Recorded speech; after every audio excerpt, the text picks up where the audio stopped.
So the 3 lessons I have learned by restarting my e-commerce business, जो इस समय $1000 per day कर रहा है. आपने देखा होगा मैंने इंस्टाग्राम पे कहीं पोस्ट डाले हैं जिसमें मैं दिखा रहा हूँ कि I am doing $1000, even like more than $1000 a day on my ecommerce business. तो ये बिजनेस मैंने 2016 में शुरू किया था and this is 2022 and still running the same business. तो इसमें कुछ ऐसे लर्निंग्स हैं जो मैंने अभी रीस्टार्ट करने पे सीखी हैं, जो मेरे को समझ आई हैं and I am actually going to share with everyone. I hope this will serve you और आपको इसमें हेल्प मिलेगी. So the number 1 thing which is I have learned is, अगर आपने कोई पुराना सामान बेचा हुआ है in your ecommerce business, अगर आपने पहले कुछ ड्रॉप शिपिंग में या कोई भी आप पहले काम कर रहे थे ई कॉमर्स के अंदर, अगर आपने कोई भी प्रोडक्ट बेचा है जो 2016, 17, 18 में बेचा हो, चाहे वो सेम प्रोडक्ट आप चाहें तो 2022 में एंड बियॉन्ड भी बेच सकते हो. This is what I have learn. अब मैं ये क्यों कह रहा हूँ, because every single year in Q4 is like October, November and December, तो इस समय मैं हमेशा ये सेम प्रोडक्ट बेचता हूँ और हमेशा ये प्रोडक्ट बिकता है.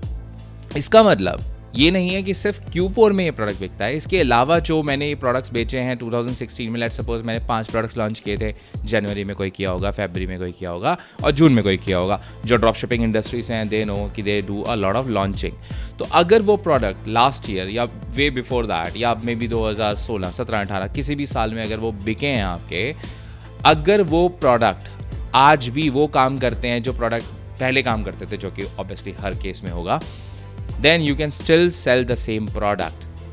आपको you just have to launch it again, but हाँ, you have to come up with different ad creatives. ये मुझे लगा है because अब अगर मैं न्यू क्रिएटिव्स लॉन्च कर रहा हूँ, डायनेमिक क्रिएटिव्स लॉन्च कर रहा हूँ, न्यू टेस्टिमोनियल क्रिएटिव्स लॉन्च कर रहा हूँ, I am getting result. So that means whatever works no matter what. सो अगर आप बोलो कि मुझे फिजिट स्पिनर बेचना है तो हाँ, वो डेफिनेटली है, मैं नहीं बोलूँगा. बट अगर आपको लेट्स सपोज एक्ने रिमूवर बेचना है, मे बी आपको कोई मेकअप ब्रश क्लीनर बेचना है, मे बी आपको कोई पॉस्चर से रिलेटेड कोई प्रोडक्ट है वो बेचना है, अगर वो 2017-18 पे बिका था, वो आज भी बिकेगा because audience is still valid. अगर आप फेसबुक पर उसे रीच कर सकते हो, तो ये चीज़.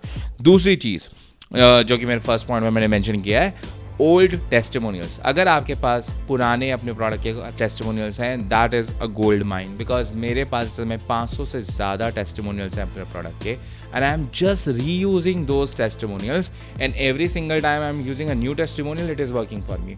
और इसमें सबसे बड़ा फ़ायदा मुझे ये हो रहा है कि मैं कोई भी एड कॉपी, जो मैं एड्स के ऊपर जो हम लाइन्स लिखते हैं सिंपल लैंग्वेज में, उन लाइन्स में सिर्फ अपने कस्टमर का फीडबैक लिख रहा हूँ and that is working great for me. So use that as well. और तीसरा पॉइंट जो कि आई थिंक बहुत इंपॉर्टेंट है, और आपके बिजनेस को जब आपको फेसबुक से मार पड़ेगी, या अगर आप गूगल एड्स यूज़ कर रहे हो या टिकटॉक यूज़ कर रहे हो, जो भी आप प्लेटफॉर्म यूज़ कर रहे हो, और वहाँ से आपका अकाउंट बैन हो जाता है, उसके बाद भी आप रेवेन्यू जनरेट कर पाओगे, दैट इज़ ईमेल.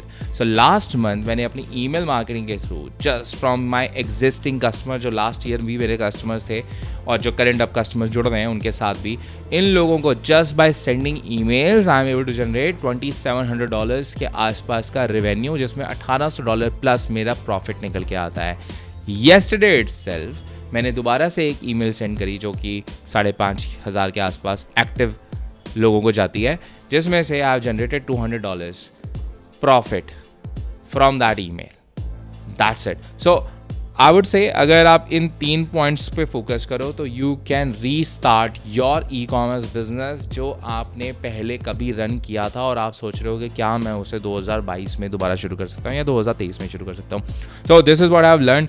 अगर मुझे 2023 में कोई new e commerce business run कर रहा है और मैं पहले से ई कॉमर्स करता था, तो मैं क्या करूँगा, मैं दोबारा से अपने पुराने प्रोडक्ट को उठाऊंगा और देखूंगा कौन सा ऐसा प्रोडक्ट है जो एक अच्छी खासी प्रॉब्लम को सॉल्व करता है. मेरे पास क्या उस प्रोडक्ट के पुराने टेस्टिमोनियल्स हैं, क्या मेरे पास उसकी एग्जिस्टिंग लिस्ट है. अगर ये चीज़ें मेरे पास हैं, I can actually start. I don't have to start from zero because I have so much data. अगर मैं न्यू ई कॉमर्स एंटरप्रेन्योर हूँ और मैं सोच रहा हूँ मैं क्या करूँगा, then again you have this option. You can go back through time machine using some spy tools और even Facebook and find out products जिनके ऊपर अच्छी खासी इंगेजमेंट आई थी पुराने 2020 में, 2019 में, 2021 में, वॉटेवर, एंड सी कि कौन से ऐसे प्रोडक्ट हैं जो प्रॉब्लम सॉल्व करते हैं या इंगेजिंग है, कोई नीश डाउन कोई प्रोडक्ट है और उस प्रोडक्ट के ऊपर अच्छी इंगेजमेंट आई है, that product will still sell. So this is what I've learned from revamping or from restarting my $1,000 a day e-commerce business. अगर आपको ये वीडियो पसंद आई है, just comment down below, और चाहोगे तो मैं ऐसी और वीडियोस बनाता रहूँगा और I will document everything whatever I am learning, and that's it. I will see you in my next video.